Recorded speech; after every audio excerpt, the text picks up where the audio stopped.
another episode of Lie, Cheat, and Steal, the podcast about liars, frauds, thieves, and bullshitters.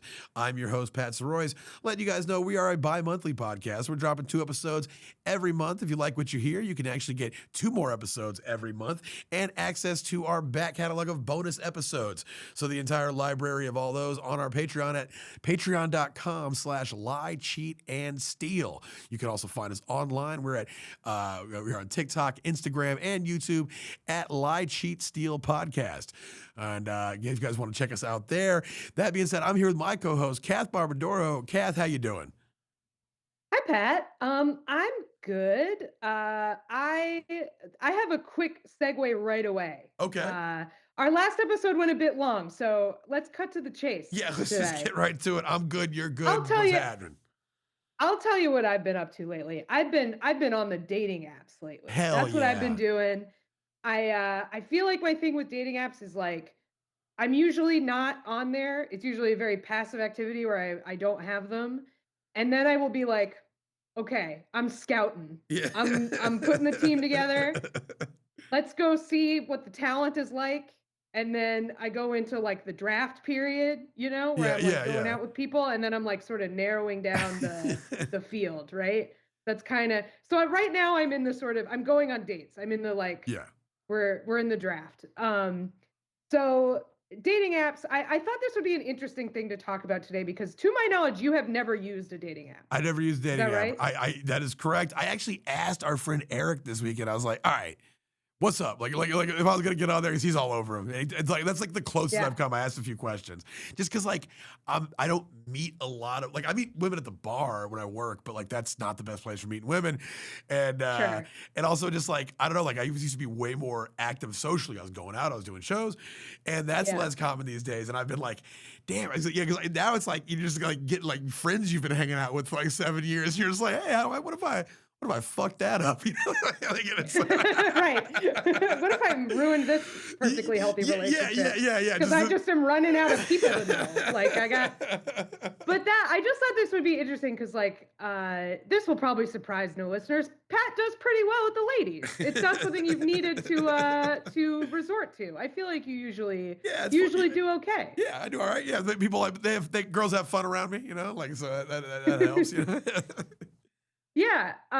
So whereas I struggle a bit. I don't have, it's my own shit. The thing about it is I know what my problems are. I've been over them. Yeah. I'm living with them. Yeah. I'm fine with them. I've made my peace with them. But yes, I use the apps.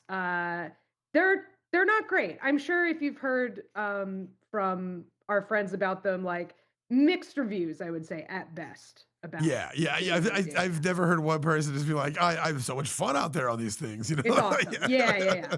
Nobody thinks it's awesome. I feel like I have a much more positive experience on them than a lot of people I know. I don't have a ton of bad things to say, but it is kind of dehumanizing. It's a little bit, you feel kind of disposable because especially in New York, there are so many people. You never run out of people, right? So when you meet people in real life, the connection is first, and then you pursue the connection through dating. Yeah. On dating apps, it's reversed. It's we go out and we see if there's any potential for a connection. Yeah, that feels like weird. The scary part to it, I think. I've never actually heard it succinctly described like that, where I'm used to being like, hey, you pretty cool, you want to hang out sometime? Like that. And the idea that you're seeing if that's what you want to do seems like, it seems weird, yeah.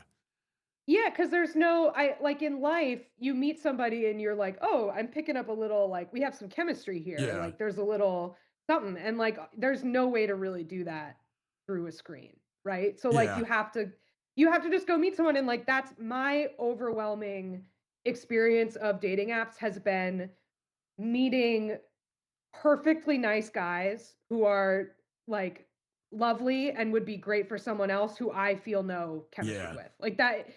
I've never had a horrible time. It's always been hey, good luck out there. Great to meet you. I'm not interested in pursuing this. That's pretty much what it is. Go so team it's on the 3. reverse of right, exactly. Wish you luck in your future endeavors. Yeah. One thing that I do think is I feel like now at our age we can do it. I feel like younger people probably are not secure enough to do this, but I have had people, and I actually have set people up, but it's like, hey, this didn't work out, but like recommend me to your friends. Like Oh, give me a yeah, positive, like if you yeah. know anybody you think I might be good with, like Yeah, hit me yeah. up. Like people will do that, which I think is nice. Yeah, But anyway, I've dated a homeboy's ex-girlfriend. You know what I'm saying? Like, just like that's just that's happened. totally. Yeah. It's life. We're all adults. Yeah, It yeah, yeah. happens.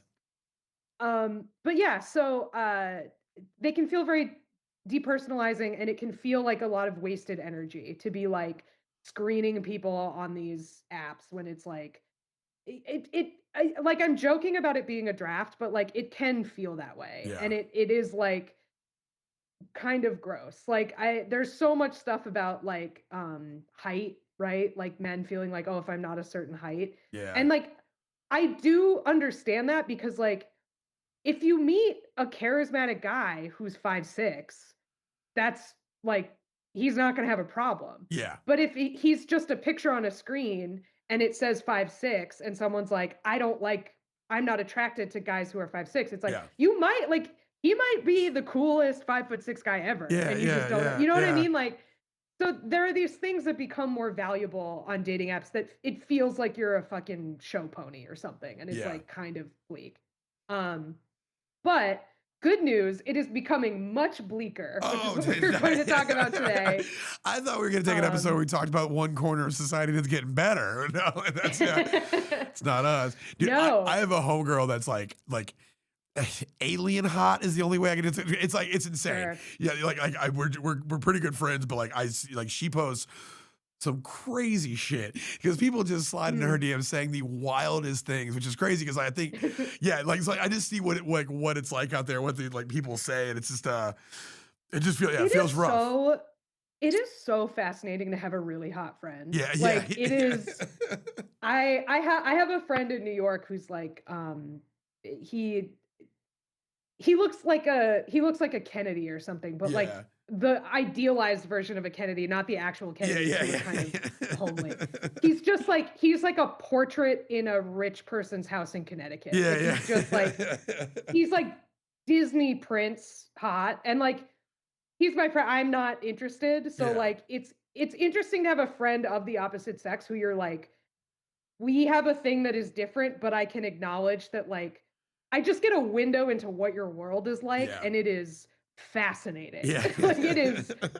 Your problems are so different from mine, and it's like, dude. She'll like post it where it's like dudes are telling her that her face is Photoshop. That happens all the time.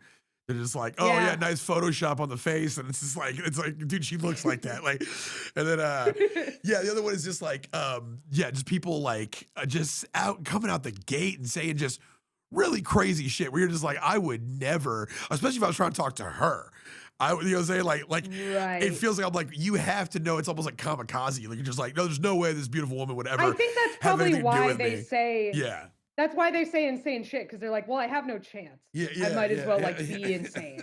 Like that is baffling to me. But that's kind of what we're going to be talking about today is the paralysis of, oh no, what do I say? Yeah. Because there is apparently a rising problem on these apps. To my knowledge, I have not run into it, but maybe I have, of people outsourcing their profiles and their responses to AI. So no. Yeah. So this article what if two people are doing it? Right? Is Chat GPT talking to each other? It's got to have happened. The fuck is even happening? It's got to have happened. It's fucking crazy, dude. So this article came out this weekend from The Guardian. They have coined the term chatfishing for this kind of fraud. I think this is fraud. I think this is like so creepy and weird.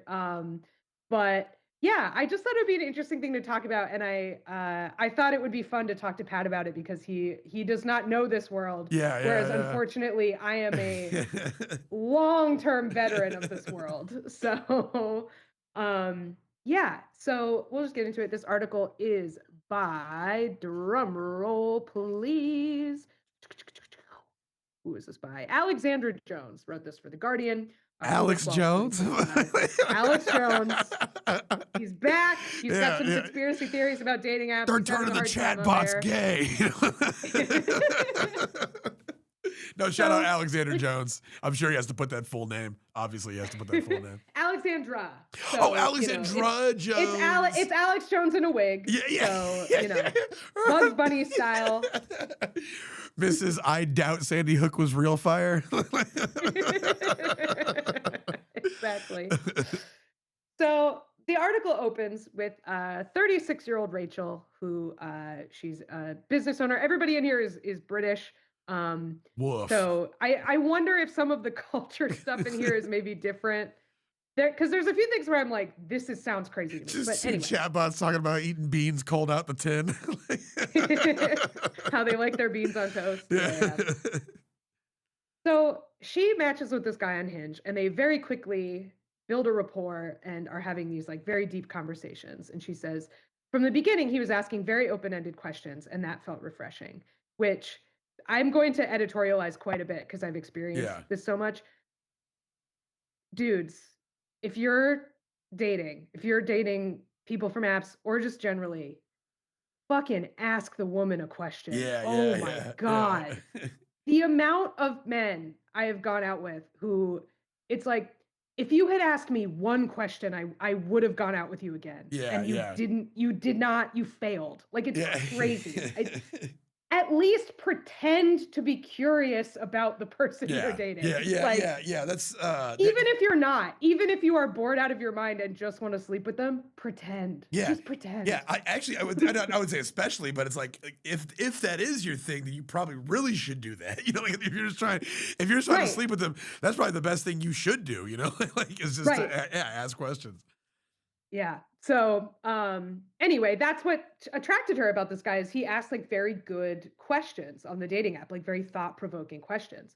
And this is the early message from the guy that they quote, where I'm like, if a man said this to me, I don't think I would think it was a robot. I think I would think it was someone I don't want to be around, which is, quote, I've been reading a bit about attachment styles lately. It's helped me to understand myself better and the type of partner I should be looking for. Have you ever looked at yours? Do you know your attachment style? Which is like, that's so HR language, but also like, I just think that's psycho. I don't know. Do you know what attachment styles are? No, I feel like they're talking about love languages. It feels like that's along things like, what's your love language? One of my exes, we started dating, and she was like, you should take the love language test. I was like, yeah, I'll do that. I didn't do it. And then like 3 months later, like one of our first big fights, she's like, and you haven't even taken the love language thing yet. And I was like, oh shit. Like, yeah, but I took it and whatever. I was like, hey, what do you know? It's that fucking physical touch. Who knew, right? Right. That is another funny thing about dating apps is a lot of times guys will be like, my love language is physical touch. And it's like, yeah, that one, it goes on. We know. We know that. Tell me like the second one if you're going to do that. Cause like, we know it's that one is like the one. But that test was invented by like a weird pastor. It's like fake. Oh, really? Okay. Yeah. I didn't put much faith into it. I think it could be, potentially anything can be potentially helpful, but it's like, it's, I like getting gifts. I like getting gifts and getting jacked off. Is what. Right. I'm a simple man. What do you want? Buy me a little something nice, and you know what I'm saying? If I can just crank the hog, and we are all good. So attachment style, it's a similar thing where it's basically like, I think it is more rooted in like real psychology stuff, but it's become a pop science thing where it's like, you're either anxiously attached, avoidantly attached, or securely attached, where it's like, basically, how do you deal with, like strife in your relationship? Do you like kind of cling harder? Do you back away? Or do you feel like a secure, like I'm not freaking out just because this person like didn't text me or whatever? Like, oh yeah, no, that does seem like it has more weight because that's it depends on where we're at, because there's times where like I guess early on I'm probably very anxious. As things mellow out, right, probably secure, and then towards the end avoidant. I think I hit the whole spectrum and then I get out of that. Right. Yeah, I mean, like I don't know. I think it could probably be helpful for people to like have some understanding about where they are. I'm definitely avoidant. Yeah. I'm the one not texting back if I like you. I'm like, freak you, scary. Oh feels. yeah. No, But I probably text you, but I have to like cool it out. Like if I really like a person, I'm like, all right, chill out, just sup and wait. You know? right. But also like relationships take two people. So it's like I don't think you can't have one of these in a vacuum. You know what I mean? Yeah. Like I've been with people who have made me anxious. I've been with people who have made me avoidant. I've been with people who have made me secure. You know what Yeah. I mean? Like I feel like it doesn't you can have a tendency and try to fix it, but like I just feel like this is a weird thing to say to someone you are not even dating yet. Yeah. Like that's intense to me. But I don't know. Some people like that. Some Yeah. people like that. I feel like there is a trend in here of people like talking about their quote unquote trauma with their like hinge matches and stuff. And I'm just like, I I don't see that ever going anywhere good. Yeah. Like, if this is someone you haven't even met yet, fucking play it cool. My God. Yeah, dude, just act like you've been here before, man. Act like you've been here, but like, why are you telling us an avatar on a screen about like the worst stuff that's ever happened to you? Like, I brought a job people site. love to do that. You know what it is? It's the like, I hate small talk. It's like small talk is so I know I can trust you with big talk. We need the small talk first. That's perfectly put. Dude, I brought a job site homie of mine out to hang out with some girls one time after a post work beer thing, and and this guy rolls it. Well, he rolls and doesn't roll at the same time. Anyways, we sit down and the girls turn like, "Hey, well, how are you?" You know, and he goes, "I'm just happy to be here." Oh, that's so cute.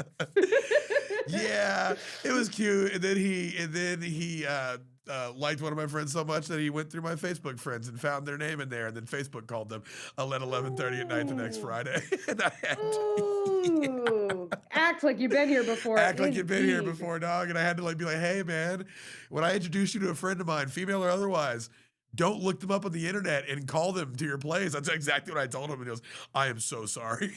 I was like, yeah, don't do that. Yeah, dog. it's like I took a chance on you and you blew it. Roll the Dude. dice, You didn't blew work, it. man. Yeah.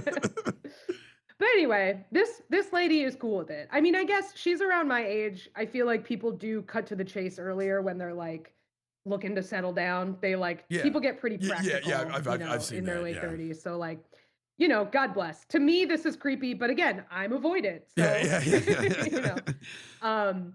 but anyway, so they start having daily conversations. They have a great time talking. They're talking favorite memes. They're talking ketchup versus mayonnaise. They're talking deep stuff, expectations in relationships, childhood trauma. They're going on like, late night chats and all this stuff. And she says, quote, "They were things like you would read in self-help books, really personal conversations about who we are and what we want for our lives." Again, I'm like, don't sound like a self-help book. That sounds like a red flag, but whatever. Yeah, it is crazy to think about somebody showing up after all of this and just being like, "Sup, how you doing?" And like they like all the work that is actually that is super unsettling. That one person's using AI, they're showing up and you're in love, and they're just like, "Hey, what's up? How you doing? Was it Samantha? Right?" Like they don't know. How could they know? They don't. It's wild. That's what happened to her. Yeah. So she finally goes out on a date with this guy. And she's like, he was polite, he was nice, but he felt like a stranger. Like he did not seem like the guy in the messages. They had some small talk. He was checking his phone too much, and she would ask him these, deep questions, and he would like totally fall apart. Like he was not up to this kind of thing. And she said, quote, "I felt like I was sitting opposite someone I'd never even spoken to. I tried to have the same sort of conversations as we'd been having online, but it was like he knew basically nothing about me. That's when I suspected he'd been using AI." Damn. So, yeah. So, and this is, I feel like, the thing, as someone who goes on a lot of first app dates, she says, "I gave him the benefit of the doubt. I thought maybe he was just nervous," which is like if you seem at all interesting on a first date, and you ask me at least one question about myself, I'll usually give you another shot, because I'm like, that might not be who you are at all. Like some people get really nervous, But after the date, they're still texting and stuff, and she's like, "This is still AI." Still AI. Like, and so she's like, "Fuck this." If you Like, get caught yeah. using AI at a date, just start doing the Deckard speech from fucking Blade Runner. You're just like, I've seen things you never dreamed. I've seen attack ships off the coast. Oh man. So again, as I have said, this article says, dating app fatigue is nothing new. For all its promise of convenience and unlimited choices, the gamified nature of finding love in the app age has over the years left many users feeling disposable. In a landscape where text-based communication plays an outsized role in the search for love, it's perhaps understandable that some of us reach for AI's helping hands. So I also to me, reflexively, I'm like, this is awful and it's like a terrible thing to do to someone. And I do think that, but I also feel like I'm a person who expresses myself well in written word. Not everybody is. Yeah, my old roommate did LinkedIn. She did hiring professionally, and she would always talk about, yeah, I'll just have to write up a post. I'll use AI. You should use AI. She'd always tell me to use AI to do the podcast script. She'd always be like, she was like, you should just really try it. And I knew she wasn't gonna understand this value, but I was gonna be like, girl, I write. That's what I do. That's what I'm good at. You know what I'm saying? I like to write my own shit when I can. Obviously, there's times where it's like, here's some fucking source material. But like, ideally, if I got the time, I want to sit down and write the fucking thing so I can control the narrative and I know how it goes. And like, absolutely. It's like, why would I not want to do that? Like, yeah, I get that. That's like the rewarding part of doing this. Yeah.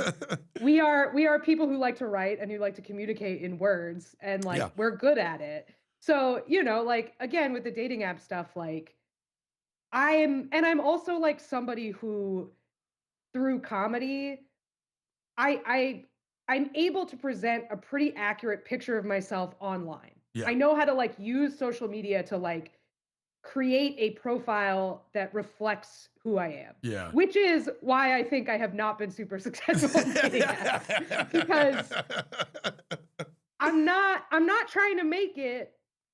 Because a lot of people, I think, approach this, which I guess we'll get into. I'm sorry I'm editorializing so much, but I like this kind of look into the world of someone actually utilizing a dating app. Yeah. I hope this is interesting, because I feel like a lot of our listeners are probably around our age and are settled down and maybe don't know what it's like these days. But I think a lot of people try to be like, okay, what will attract the maximum amount of matches? Yeah. That's how they go about thinking about it. I'm thinking of a comedy flyer at this point. Yeah, right. Can I put drink specials all night on my Exactly. Ladies getting free. Yeah. That is one that I think is funny, is a lot of times, because one of the prompts on Hinge is first round is on me if, and guys will always be like, first round's always on me. Which is okay, thank you for telling me that, but you only get 4 prompts. That doesn't tell me anything about you. You know what I mean? You're wasting it to be like, you'll get a free drink if you go out with me. Yeah. You know what I mean? Oh, dude, yeah, I can see the temptation to put that out there. Totally. And I do think it is something that it has become a little bit controversial, I think. And it also telegraphs that you're not a resentful incel guy. Yeah, you know what I mean? Yeah. Because there is that too, but it is just I could learn something actually about you. Yeah, 100%. It just shows what they're looking for, or what they think people are looking for versus what's actually being looked for. Dude, you're not trying to show me who you are. You're trying to attract me. Yeah, and that's a different. 100%. Yeah, it's you're selling me something. Dude, I saw a guy using incel tactics one time. This was a long time ago, before we're in the state that we're in now. This was probably 7 or 8 years ago. And we were, I think we might have been on the front porch of Spider House or somewhere. I don't know where we were. Doesn't matter. But the guy was essentially talking to these girls, and he was a nerdy dude. You could tell he wasn't super confident. But he was trying to act confident, and he kept just being I just don't see what a girl wouldn't want with a guy who's got a pretty sizable dick, and I'm not looking for anything, right? Doesn't that and I was like, man, dude, I was I felt bad for him. I was I know what you think this sounds like, and like what you think, and Yeah. that you think you're gonna get some like, I don't know, like cliche 90s super liberated girls. You're like, that's really all I'm looking for at the moment. Let's leave now and go have sex. And like, I see what you Right. thought was gonna happen, but the idea that like, I know what the real world is, and I'm watching you do this. I wanted to pull him aside and be like, Brother Bear, you don't need to do this at all. In fact, Right. this is having the opposite effect of what you think it's doing. There's like a meme sort of like saying on the on like the girl internet that always makes me laugh, which is dick is abundant and low value. Which is like very funny to me. But anyway, like I'm trying to be empathetic because it's like I do think despite it not, being always amazing for me, the app stuff does play to things I'm good at, and there are plenty of wonderful people who are just not good at presenting themselves this way. And so Yeah. they're like, if I could just run it by Chat GPT and have them take a look, maybe this will help me. Yeah. My thing is that's what your friends are for. Yeah. But we live in an isolated time. Not everybody has friends. Like 100%. I can understand the temptation if you're somebody who's just like, I'm a bad texter. I don't know what to do. Yeah. So a lot of people who do this do kind of use it in degrees. Like they're not just copying and pasting completely. But I I feel like if you reason it out, because like some of these people will talk about it and it's like, well, you should know this is a thing you shouldn't be doing from the way you're talking about it, right? Yeah. So like, I'll give you an example. So they talk to this guy, his name's Nick. He lives with his girlfriend, but they're in an open relationship and they both date casually, and they use apps. And he will use ChatGPT sometimes, and he says, if I'm using a dating app, I want to start a conversation that feels meaningful from the beginning so I can hook the other person in, but I also don't want to spend too much time on it. Equally, while I want it to be meaningful, I don't necessarily want to get super heavy and emotional straight away. It feels like quite a balancing act. So he says, quote, if I have a good conversation with someone and the conversation is flowing, I won't use it. What's the point of using it then? But if, on the other hand, he's matched with a person and things are stalling and he finds them really attractive, he'll sometimes ask ChatGPT, please find a good, engaging, funny answer to keep this conversation going. So to me, I'm like, you're like, I don't want to spend too much time on this. Yeah. Maybe you don't need to be in an open relationship. Yeah. It's like, oh, fucking all these other people is taking up so much of my time. Yeah, I have we talked about open relationships on here before. It's like, I think some people are can do it. I think a lot of people think they can and can't. But yeah, I'm always fascinated because like I see a lot of people in open relationships and poly people on dating apps, and like some of them are like in 3 relationships already. Yeah. And I'm like, get off this app. Like, yeah, I just, you hogging up on a goddamn relationship. You old landlord of relationships looking ass. Well, like the thing my friend pointed out, because like I was complaining about how it's like so common. Like, I'm like, is it just all these poly people? And she's like, well, think about it. You're in your late 30s. A lot of people are already settled down. They're off the apps. Poly people, never off the apps. Yeah. They could be on the apps indefinitely. So like the percentage of them grows just because other people are getting off. Yeah. So it's like, and they could be on there forever because they're just like, I'm still looking, you know? See, like outbreak. But I just thought that was map, just like it's just going. Yeah. Oh man. But I just found that funny that he was like, oh, but I don't have enough time. Yeah. It's like, well, dude, maybe that's a sign you aren't ready for a whole other relationship. Yeah. Dude, we had a guy that when I worked for building this bar for a while, the guy that did the AC and all the places we saw him at all the different job sites, him and his wife had a girlfriend. And it became, and he kept always asking my boy Moss to go hang out. And it became very apparent that he was trying to pawn off his additional girlfriend onto Moss. Oh no! Yeah, he was like, dude bit off more than he could chew. He was like, yeah, we're kind of sick of her. I don't know. Do you want to come on over and see if you can't entice her to leave our house? That's so funny. This is another example that I'm like, whew, Ooh, buddy. I feel like the open relationship one, I'm like, I kind of get where he's coming from because like it can feel like a lot of wasted energy on a dating app to start all these conversations with people. Like even if you do have time for a relationship, I understand that like you put in emotional effort trying to like talk to these people and only a certain number of them will even end up meeting in person. A lot of them will just sort of fizzle out. It can feel like a lot of wasted energy. I do understand that. But this one is, I'm like, ooh girl, get out of here.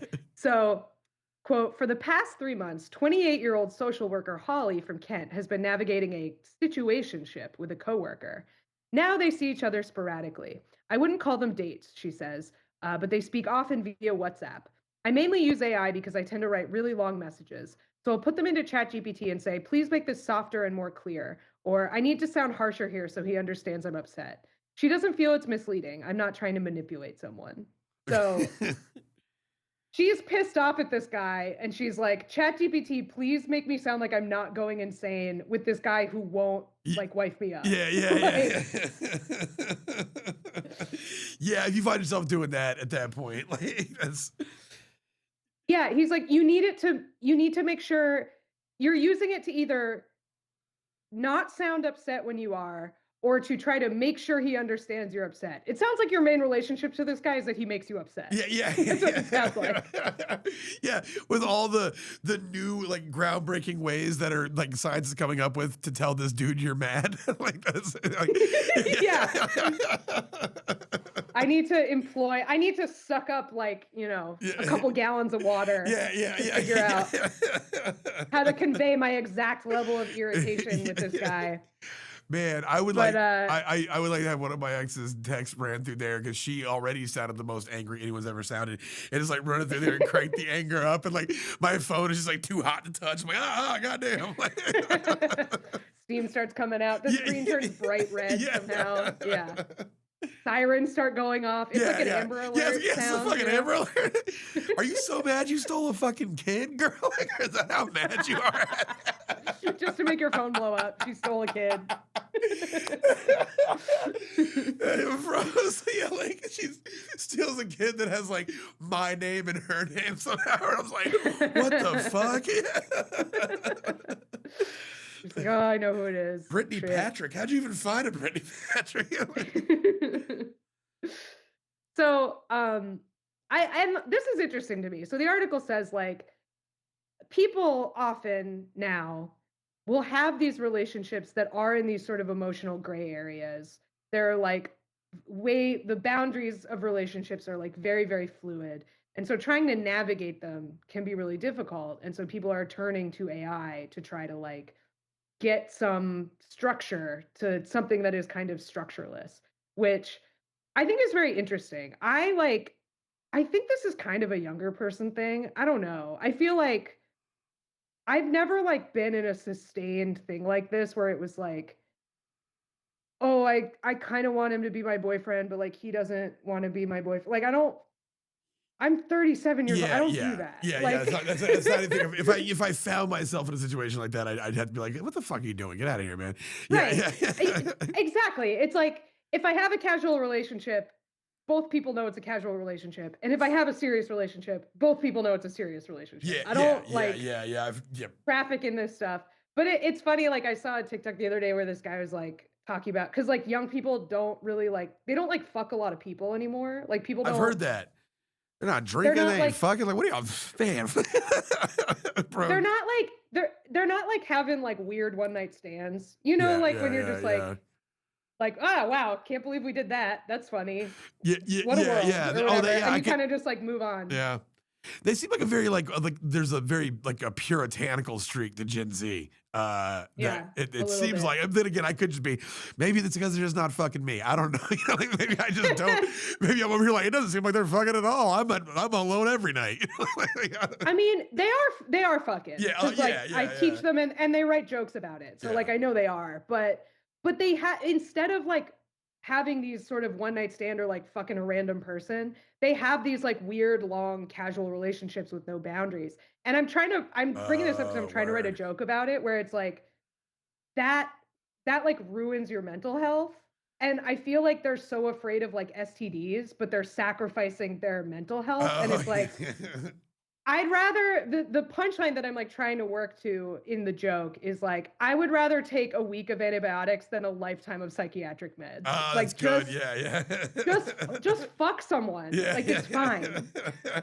Man, the slump break is real, dude. When you get that one where you it's wild. Like the perspective, you're just like, okay, shit. I need to call the DMV. I've been putting that off for a while. Like, Yeah, no, it like aligns your chakras. Yeah. Like it does something to you if you like go through a dry spell and then it's just like, I just needed that one. Yeah, and now I'm back on. I'm back in my game. Yeah.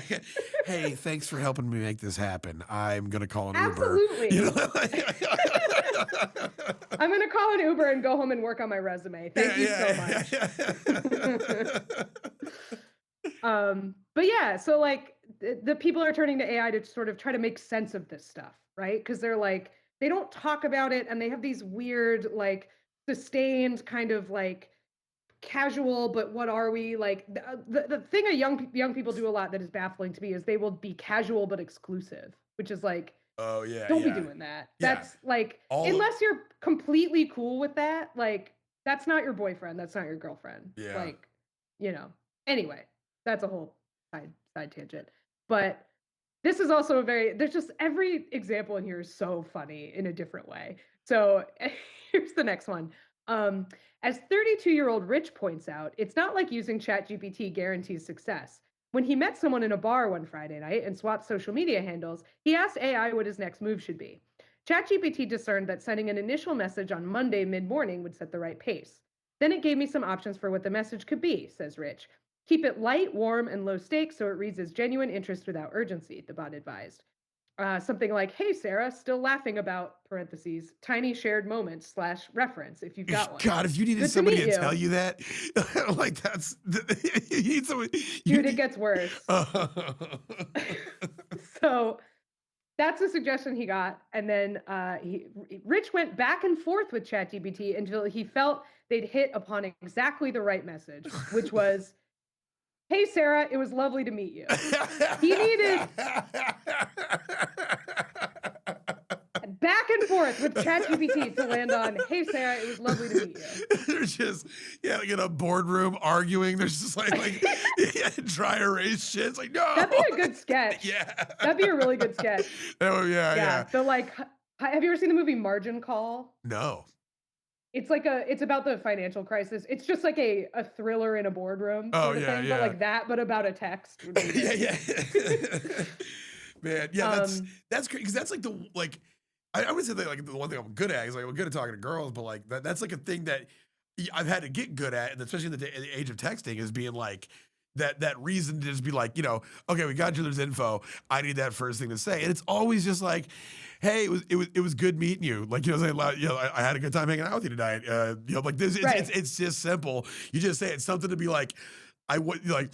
Just here I am. I am interested. Yeah, here I am. I'm interested. I didn't just get your number because I'm fucking collecting numbers. Like I'm actually doing something with the number. Like it's very simple. It's just I wasn't just like drunk or something. Yeah, like, yeah, exactly. I intended to use this. Yeah.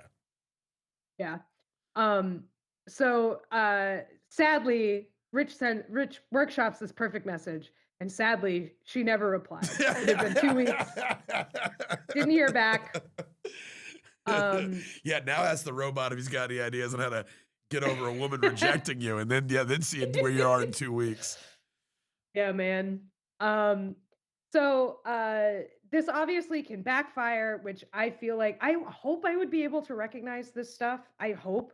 But they talked to this woman who is probably like your hot friend, who got an AI generated opening line, quote, "Your smile is effortlessly captivating." And she just said, "No one talks like that," and didn't bother replying. Dude, this my homegirl, she posts all of these like things in her story.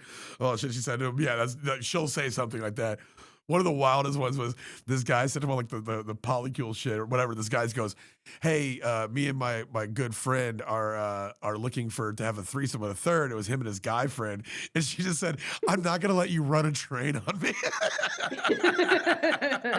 And he just tried to like post it as like a threesome, like, "Hey, what if we had a threesome?" She's like, "That's not what you're suggesting."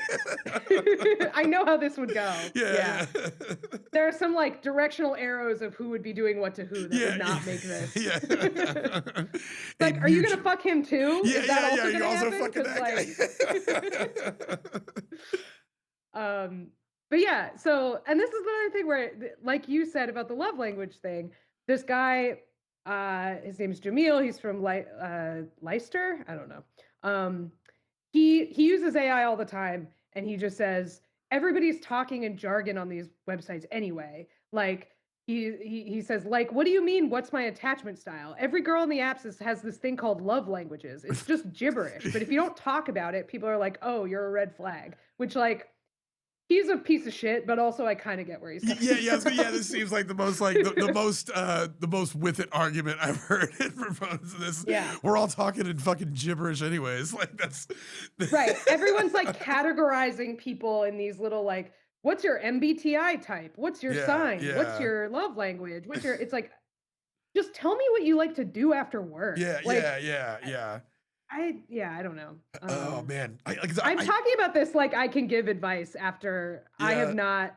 The last person I liked I met on a dating app was like 3 years ago. So I'm not. Yeah, I'm wondering is like I'm picky though. Yeah, I'm picky. So this is a me thing. So I'm curious about it. He's like I feel like I feel like I would do a picture, one of just me, saying fucking putting out the vibe. One of me doing some blue collar shit, one of me on stage, and maybe one with the cans on. No, I don't want to be a podcast guy on there. That might don't be a podcaster. Yeah. Keep that comes out later. Yeah, I don't know. I would do. It's funny. The hot friend. She was like one time. She was just like, "Yeah, put one of you fucking with like a hammer or something." She's like, "And you on stage," and she's like, "That would just be perfect." And I was like, "Yeah, I don't know. I'm close." But then I asked Eric this weekend, and he was like, "Oh yeah, dude, you're just gonna want to go ahead and just pay the $80 a month." Like he's like off the rip. You're gonna want to put money down. And I was like, "Wait, what?" I was like, "That's." He goes, "Yeah, if you're not paying money now, you're not even really experiencing it." And I was like, "That's crazy." The thing about Hinge in particular, was that what he was talking about? I think he was, yeah. He said Tinder's dead. He said Tinder's done. The only one I use of like the match group ones is Hinge, which is, so Match Group owns all of those. They own Bumble, they own Tinder, they own Hinge. Good. And the way that they do it, it's pretty clear, is when you first sign up, they show your profile to a bunch of people. And then based on how those people receive you, they decide whether you're hot or not. And if you are not hot, you're the people who are paying to look at the hot people. Yeah. And if you're hot, it's a ladies getting free situation where the app works for you. Yeah, well, okay, so, I already know where this is going. I mean, I caved. I've been using it free for years, and I caved and I paid, and I was like, oh, this actually kind of works now. Yeah. Yeah, got it. Okay. There are ways around it. People have like tips to like how to keep it from doing that to you, but like I'm like, okay, yeah, it did that to me for sure. Yeah. It definitely put me in the which, hey, I made the app when I was like 70 pounds heavier. So maybe if I like redid it now, it would think I was, put me in a different category, but I'm not optimistic. Yeah. I just paid. Friend of the show, Chris Tellez, has this bit about signing up for Tinder after a breakup. And he was just like, it's like, at first I was like, I went like the things like, is something wrong with my internet connection? Like, I'm not getting anything. And then he was like, and I found a bunch of guys, and then something was wrong with their internet connection too. He's like, we actually met. He's like, we had a little frick. I hang out with those guys all the time. They fucking rule. That's so funny. Yeah. So yeah, I think a lot of the reason, I've talked about this before, is like, I think a lot of the reason this feels so shitty for its users is just because like every app is bad now. Yeah. It's not because the people are bad. It's not because people have gotten worse. It's because everything just wants to steal our money and our information and doesn't actually want to work. So like, it is what it is.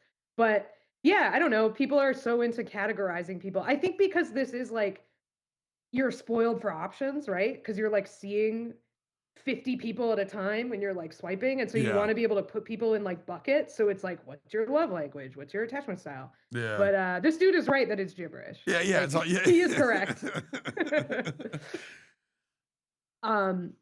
So this is interesting to me. This is like sort of a longer one. I feel like this is kind of the last one here. But so this woman, she lives in Wales. She gets on Chat GPT because she just finds all of the nuances of this very overwhelming because she's autistic.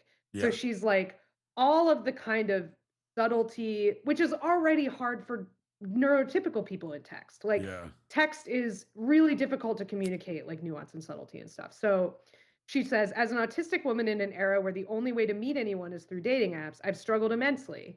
I found understanding tone and, quote, the rules impossible. And so ChatGPT has been really useful. When she started using it in a dating context, it was more as a digital sounding board, an impartial presence that could give her feedback on her profile and offer a debrief after a date. So, and this is something people will use it, and I think this is less gross than using it for your messaging. Yeah. Where she says, I pasted all the hinge prompts, which are like the little questions you can fill out, into Chat GPT, which she'd been using and talking to a lot, so it knew stuff about her. She said, knowing what you know about me, choose the best prompts and write a good answer.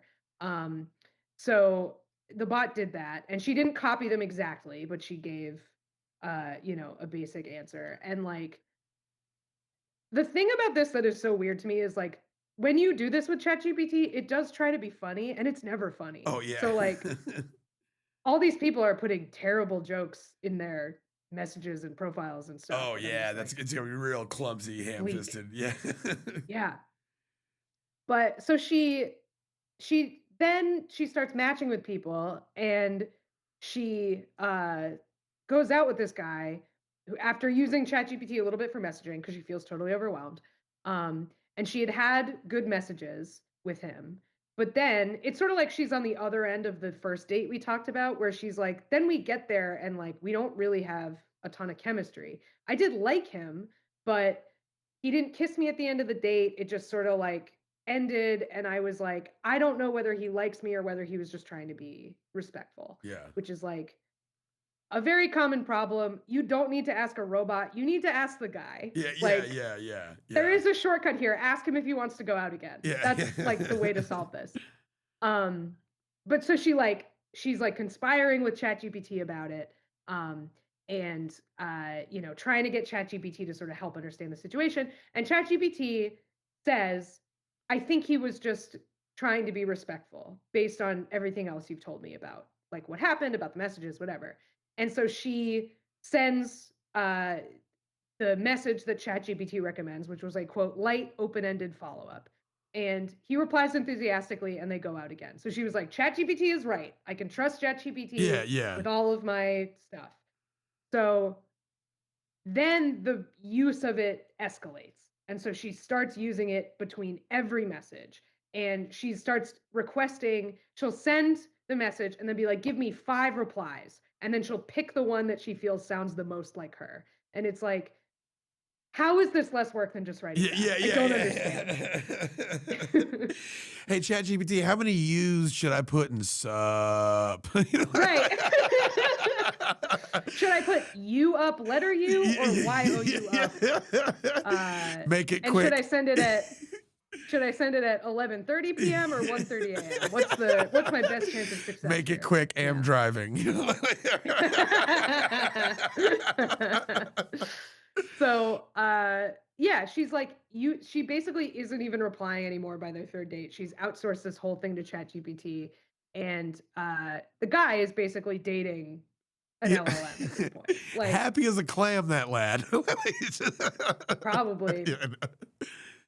So, but she says, like, in person, the dates aren't great. They're not hitting. When they meet, because she's a stranger. It's Cyrano de Bergerac. Yeah. It's that. It's he's writing the fucking letters, and he's yeah. You're getting a Chat GPT with a big honking nose doing your messaging. Man, they did that remake of that Cyrano with Peter Dinklage. Mhm. And like it was, I ended up watching it. It wasn't bad, or it wasn't great, but it was like also they should really.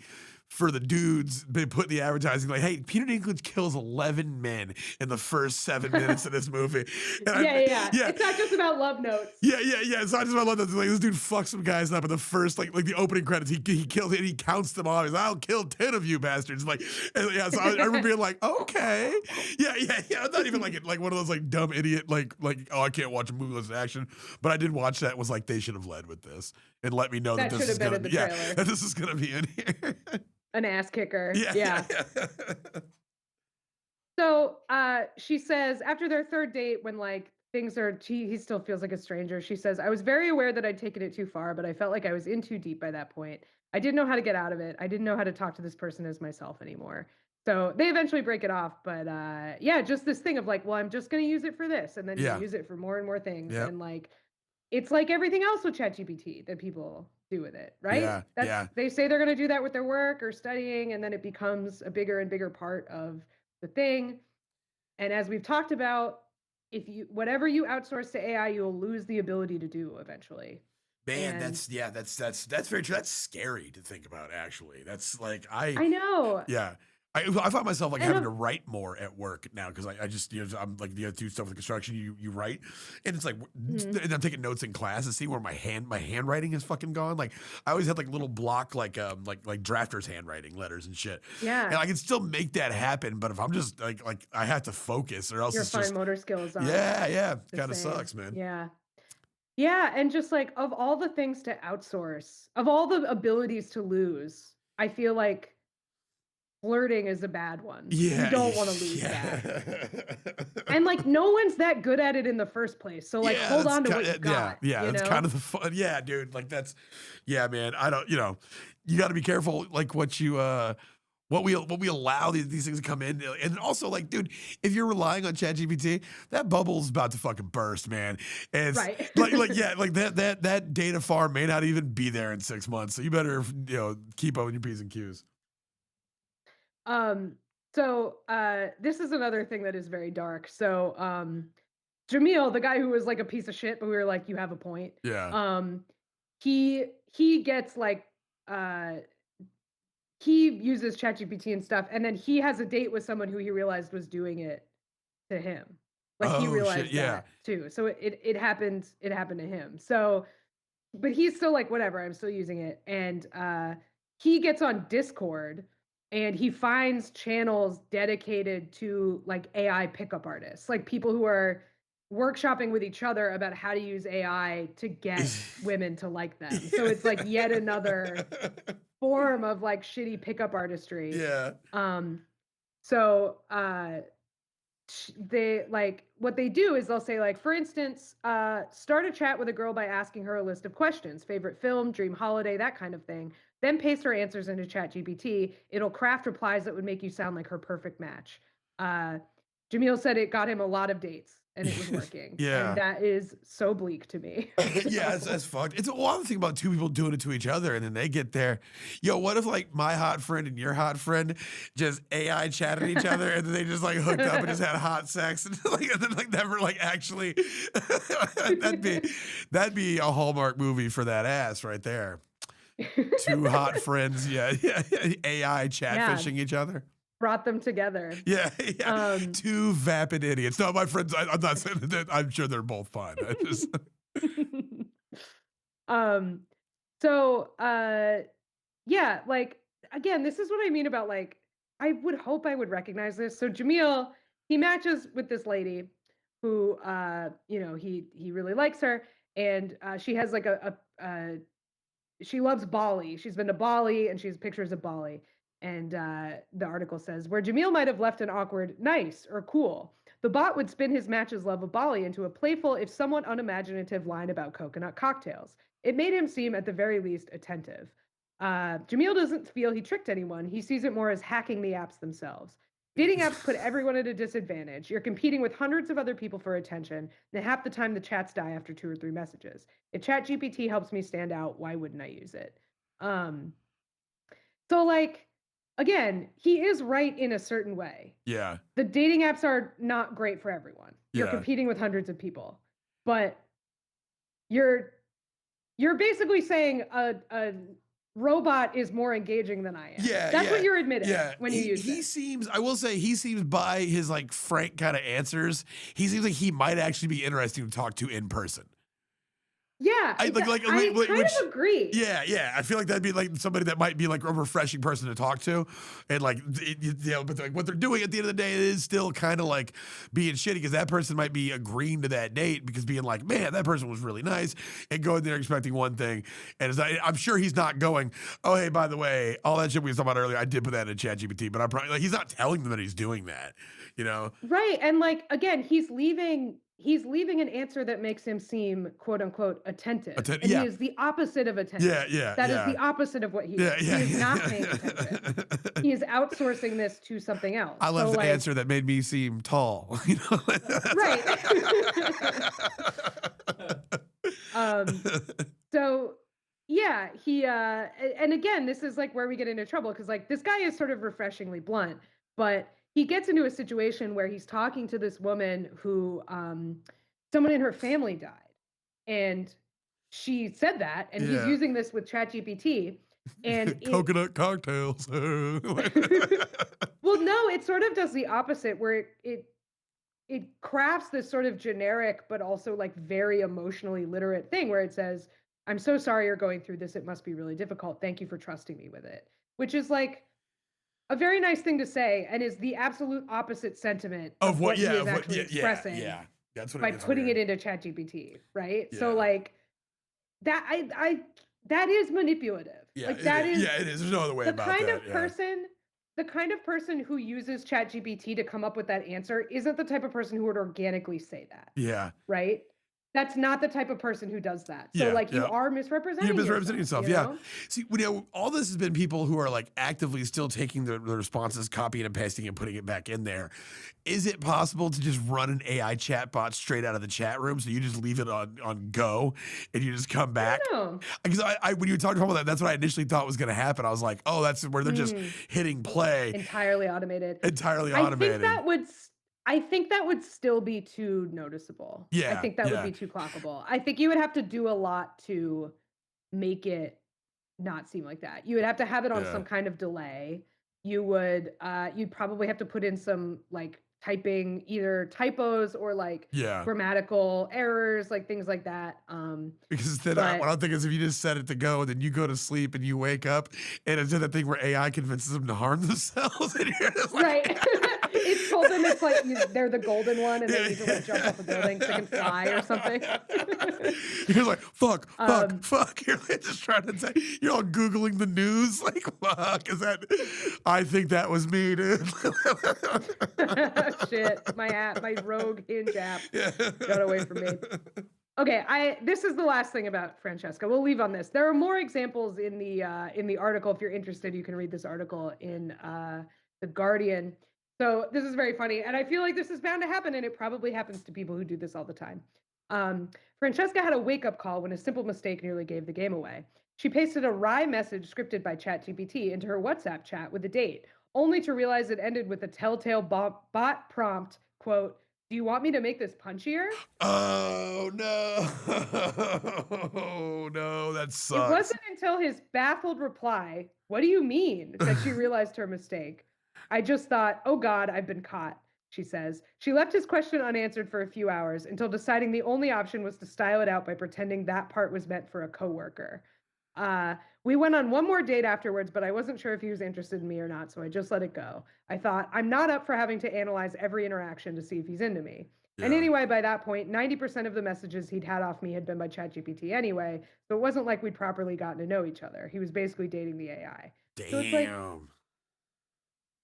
I feel like if you feel this way about dating, get off the damn app. Get off the app. If you're not excited to meet people, if you're not hopeful and excited to go out on a date with someone and you feel like you need a robot to handle this for you, take a fucking break from that. You are not in a condition to meet anybody. Yeah, don't go. Yeah, you got to emotionally quarantine. Don't go spreading that shit out in the fucking world. Or get on one of the like fuck apps and just do that. Or you don't need to talk Yeah. about attachment styles. Like those exist. Download You can fuck get on app. one of those. Yeah. They I've got heard, them. I've heard there are horny moms in my area right now. Precisely. Go talk to one of the horny moms in your area and stop bothering these women who want to know your attachment style. Yeah, I got a horny Yeah. MILF who has an attachment style for you right here, buddy. Oh man.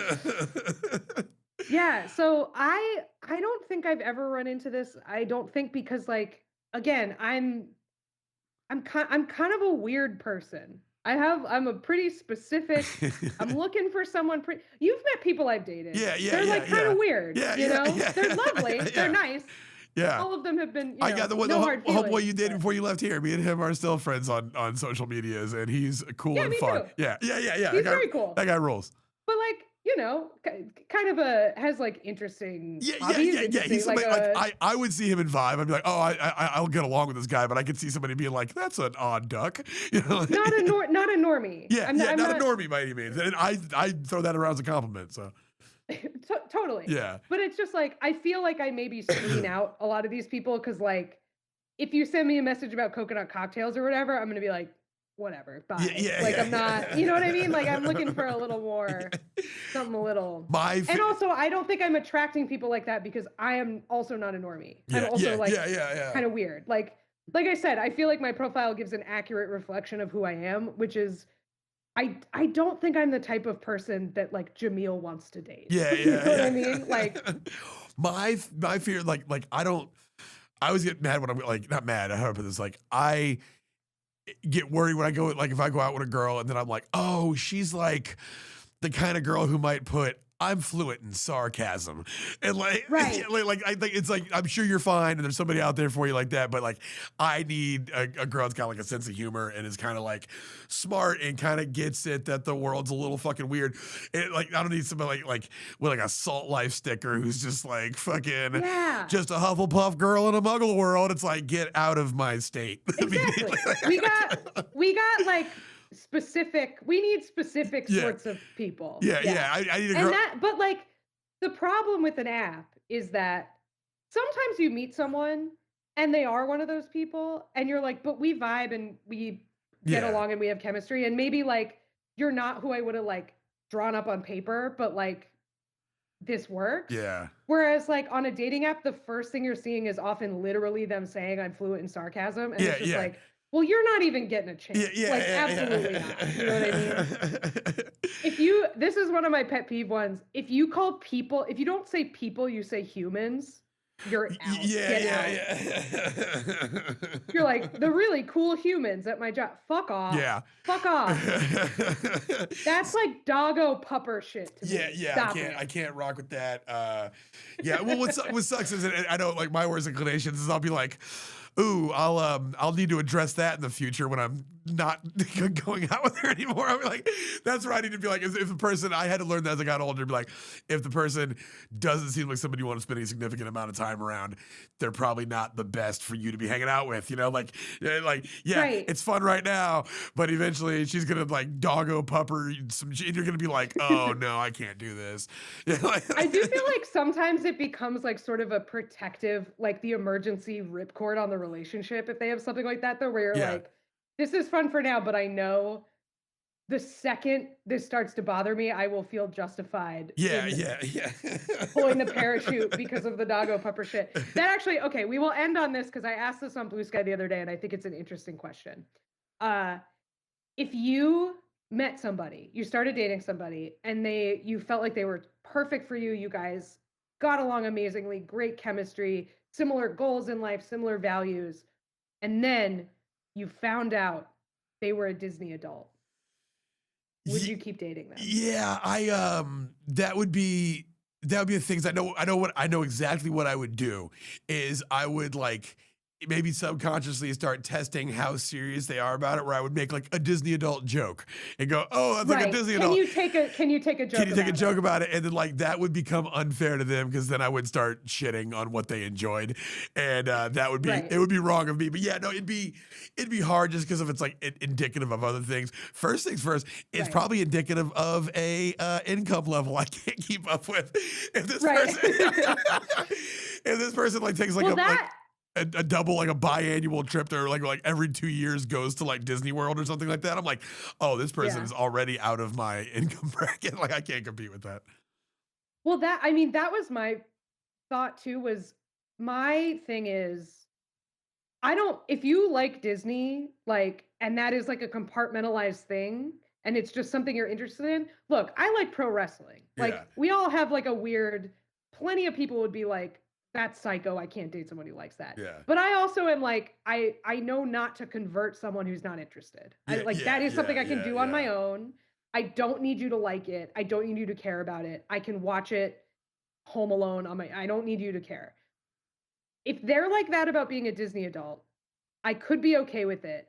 But then it comes down to, I am not using my vacation days to go to Orlando, Florida. I'm not doing that. So like, don't expect me to ever go with you, because I am not in my precious time on this earth. That is not where I'm spending it. So like, you have friends you want to go with, fine. But like, don't involve me in this. I think that would be the line I would draw. And if they weren't okay with that, I'd be like, I'm not willing to compromise on this. Like, I would self-destruct it by I would just be like, yeah, I mean, Disney, I guess it's all right. Like he says some crazy shit though. Like I would bring that up, and I would get to the point where they would start being defensive. They'd be like you're just like whatever. You're shitting on what I like. I know that it would get there exactly. You'd start a fight. Yeah. Okay, well, that was the Chatfishing episode. Thank you for just letting me go off on the apps, because I'm on them right now. I actually have been having some good luck lately. That's what's up. This episode isn't coming out for a month. Hopefully I won't. In a month there won't be like, I won't be out the other side of something horrible. But yeah, man, if you're having to resort to this, just take a break from the apps. Go to a bar, bring a book. You make a friend, like. It'll be okay. Yeah. And then get back on them when you feel ready. But yeah, that's my advice. Yeah, I'll keep you updated if it's something I do. Just because, like I said, I've just been like, well, maybe I should at this point. Just because, like, yes, I'm running out of people I know. Right, and it's like, I like don't have the time to like hang out at the bar. Yeah, exactly. Yeah, I can't do that. Yeah. So. Yeah, I mean, I think give it a try. I really don't have too much bad to say beyond what I already ranted about in this episode. Yeah, there you go. Yeah. Well, you'll be the first to know, Kath. I'll let you know if I'm on there. Guys, I'm happy to look over the profile. But yeah. Fucking Kath GPT. No, I'll be like, all right, guys, thank you so much for listening to that. If you guys like what you hear, like I said, we're dropping 2 episodes every month, but you can also subscribe to our Patreon. It's patreon.com/lie, cheat, and steal. You get access to all of our previous bonus episodes, so years worth of material right there. You also get ad-free episodes, and you get access to our Discord server, and you can chat about scams with other people and run your pickup lines by them. No, don't do that. Don't come in there doing that. And then also, guys, check us out online. We are on TikTok, Instagram, and YouTube at Lie, Cheat, Steal Podcast. You can check us out there. We're all over the place. Kath, you got anything coming up? Anything going on with you? I can't remember when this comes out, so follow me on Instagram, Blue Sky, and TikTok, Kath Barbadoro, everywhere. I think I have some shows coming up in New York City, so check there for dates. Hell yeah. Guys, thank you so much for listening. Be safe out there. Keep your head on a swivel. Speak from your heart. And, guys, be safe, be smart, but above all, don't get caught. Don't get caught. See you next time.